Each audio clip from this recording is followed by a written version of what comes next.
तो बच्चों अब हम करने वाले हैं केस नंबर 2 कंपाउंड माइक्रोस्कोप। ठीक, केस नंबर 2 क्या है? When final image is formed, एक मिनट, हाँ, when final image is formed at infinity.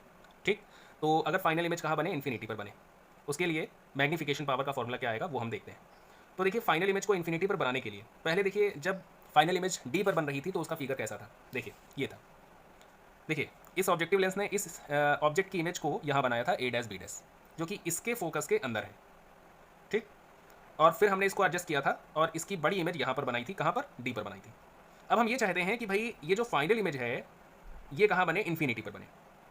ठीक, तो हमें क्या चाहिए होगा? हमें इसको इतना एडजस्ट करना पड़ेगा कि ये जो इमेज है ए डैश बी डैश, जो इस लेंस के लिए ऑब्जेक्ट जैसा बिहेव कर रही है, ये कहाँ आ जाए? इसके फोकस पर आ जाए।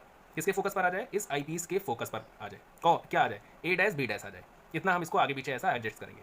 और जब ये इसके फोकस पर आ जाएगा, जब ए डैश बी डैश जो इसके लिए ऑब्जेक्ट जैसा बिहेव कर रहा है इसके फोकस पर आ जाएगा, तो ये इसकी इमेज को कहाँ बनाएगा? इन्फिनिटी पर बनाएगा। ठीक, तो इतना हमें एडजस्टमेंट करना पड़ेगा। ठीक, चलिए देखते हैं। तो वही फिगर यहाँ आ गया, ये देखिए। ठीक है, इसकी इमेज कहाँ बन रही है? इसके फोकस पर बन रही है, ए डैश बी डैश। अब ए डैश बी डैश की इमेज ये वाला आई पीस कहाँ बना रहा है? इन्फिनिटी पर बना रहा है। क्लियर है? ओके। तो बाकी इस ऑब्जेक्टिव लेंस से ऑब्जेक्ट के बीच की डिस्टेंस क्या है? यू नॉट है। इस ऑब्जेक्टिव लेंस की इमेज के बीच की डिस्टेंस क्या है? ए डैश बी डैश क्या है? इस ऑब्जेक्टिव लेंस के लिए इमेज है, तो ऑब्जेक्टिव लेंस से इमेज के बीच की डिस्टेंस क्या हो जाएगी? वी नॉट हो जाएगी। उसके बाद ये ए डैश बी डैश इस आई पीस के लिए कैसा बिहेव कर रहा है? ऐसा ऑब्जेक्ट बिहेव कर रहा है। तो लेंस से ऑब्जेक्ट की या आई पीस से ऑब्जेक्ट के बीच की डिस्टेंस क्या होती है? यू ई होती है। चूंकि ऑब्जेक्ट इसके फोकस पर रखा है इसलिए इसको हम यू ई बराबर एफ ई भी कह सकते हैं। एफ ई क्या है? इसकी फोकल लेंथ है। क्लियर? चलिए देखते हैं। देखिए अभी जो इसके पहले वाले केस में, फर्स्ट वाले केस में मैंने बीच में कहीं ये फॉर्मूला निकाला था कि मैग्नीफिकेशन ऑफ कंपाउंड माइक्रोस्कोप बराबर था एम नॉट, यानी magnification of objective lens into magnification of eyepiece, ये निकाला था ना। उसके बाद देखो एम नॉट की जो वैल्यू आई थी वो किसके बराबर थी? V not upon U naught के। भूल गए हो तो देख लो जरा। ये देखिए एम नॉट की जो वैल्यू आई थी, एक मिनट बच्चों, हाँ ये देखिए एम नॉट की जो वैल्यू आई थी, ये देखिए एम नॉट की जो वैल्यू आई थी वो कितना आई थी? V not upon U not आई थी। क्लियर है ना? चलो, तो V not upon U not हो गया। अब हमने बोला था कि भाई इसको आप छुपा लो और इसको as a single convex lens treat करो। और अगर ये सिंगल कॉन्वेक्स लेंस बन जाएगा तो इसको हम सिंपल माइक्रोस्कोप भी कह सकते हैं। और सिंपल माइक्रोस्कोप की मैग्नीफाइंग पावर जब फाइनल इमेज कहाँ बन रही हो? इन्फिनिटी पर बन रही हो, क्या होता है फॉर्मूला?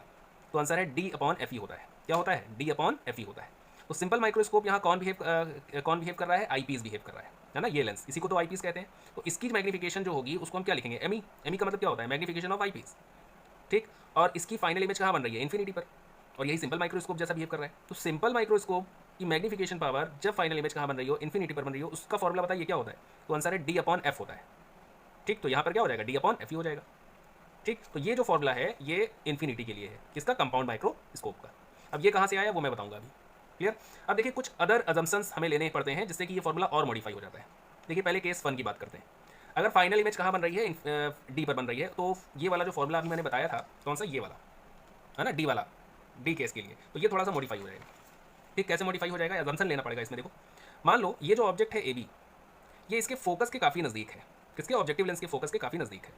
तो उस केस में जब बहुत नज़दीक आ जाएगा तो यू नॉट और इसकी जो फोकल लेंथ है F E, sorry F not, वो आपस में लगभग बराबर हो जाएगा ना। तो इसलिए हम यहाँ अजम्पशन ले रहे हैं कि यू नॉट जो हो जाएगा वो लगभग एफ नॉट के बराबर हो जाएगा, क्योंकि लेफ्ट हैंड साइड में है इसलिए नेगेटिव लग गया। ठीक, अच्छा, एंड एक और अजम्पशन लेना है कि A dash B dash formed close to eye lens. बच्चों इसकी भी फोकल लेंथ हमें शॉर्ट ही रखनी पड़ती है, बट हाँ इससे थोड़ी सी ज़्यादा रहती है लेकिन बहुत ज़्यादा नहीं रहती है। तो यहाँ पर अजम्पशन ये लेना है कि ए डैश बी डैश जो है वो इस आई लेंस के काफ़ी नज़दीक है, यानी इस आई पीस के बहुत ही नज़दीक बन रही है ये वाली इमेज। जब आप यहाँ से आंख लगा करके देखते हो तो इन दोनों में ज़्यादा, मतलब इस लेंस और इस इमेज के बीच में ज़्यादा आपको डिफरेंस नहीं मिलता है। तो आप ये मान के चल रहे हो कि ये ए डैश बी डैश कहाँ है? इस लेंस के बिल्कुल बहुत पास है। ठीक, अगर बच्चों ये इमेज इसके बहुत पास हो जाएगी तो फिर बताओ ए डैश बी डैश यहाँ मान लो आ जाए। ठीक, तो उस समय वी नॉट की जो वैल्यू होगी, जो यहाँ से यहाँ तक था, वो वी नॉट यहाँ से यहाँ तक हो जाएगा ना। देख पा रहे हो? जो अभी वी नॉट यहाँ से यहाँ तक है, अगर ए डैश बी डैश यहाँ आ जाएगा तो वो वी नॉट यहाँ से यहाँ तक आ जाएगा, और तब हम इस वी नॉट को बोलेंगे एल। बच्चों एल क्या होता है? एल होता है दोनों लेंसेज के बीच की डिस्टेंस, जिसको हम लेंथ ऑफ माइक्रोस्कोप भी कहते हैं। What is length of microscope? The distance between two lenses. तो मैंने क्या कहा? ए डैश बी डैश कहाँ आ जाए? मान लो यहाँ पर आ जाए, काफ़ी क्लोज हो जाए आई पीस के, तो उस कंडीशन में जो वी नॉट होगा वो यहाँ तक आएगा ना, यानी ये जो डिस्टेंस हो गई वो दोनों लेंसेज के बीच की हो गई ना। और दोनों लेंसेज के बीच की डिस्टेंस को ही हम क्या बोलते हैं? कैपिटल एल कहते हैं, जो कि लेंथ ऑफ माइक्रोस्कोप होती है। तो यहाँ पर हम वी नॉट को क्या लिख सकते हैं? अप्रॉक्स एल लिख सकते हैं। क्या लिख सकते हैं? अप्रॉक्स एल लिख सकते हैं। अब जो हमारा ये वाला फॉर्मूला है, ये वाला, ये थोड़ा सा चेंज हो जाएगा। ठीक, देखो तो उस वाले फॉर्मूले में यू नॉट के स्थान पर हम क्या लिख सकते हैं? माइनस एफ नॉट लिख सकते हैं। और वी नॉट के स्थान पर क्या लिख सकते हैं, एल लिख सकते हैं। तब ये जो फॉर्मूला है ये चेंज होकर के आ जाएगा, V not upon U naught के प्लेस पर आ जाएगा L upon F naught minus L upon minus F naught और 1 plus D upon F E. तो ये वो फॉर्मूला है।